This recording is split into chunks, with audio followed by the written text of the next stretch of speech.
Věděli jste, že dokážete upéct beránka i v horkovzdušné fritéze? Základem je samozřejmě dobré kynuté těsto a pak už stačí jenom tvořit. Vystříhnete si kousek pečícího papíru o něco menší než dno vaší horkovzdušné fritézy a na něj skládáte 15 až 20 gramové kousky těsta podle vaší fantazie.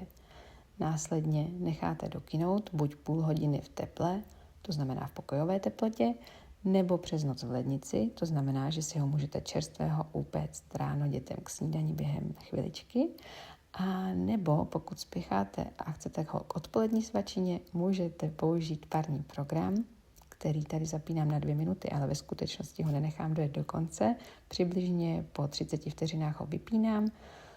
Teplota uvnitř koše je přibližně kolem 30 stupňů a nechám tam 15 minut beránka dokynout. Pak už zbývá jenom pomašlovat a dozdobit mandličkami nebo cukrem. Beránka pečeme přibližně 15 minut na 160 stupňů horkovzdušně a pokud chcete, můžete ho ještě obrátit vzhůru nohama minutu před dopečením, aby byl zlatavý i z druhé strany.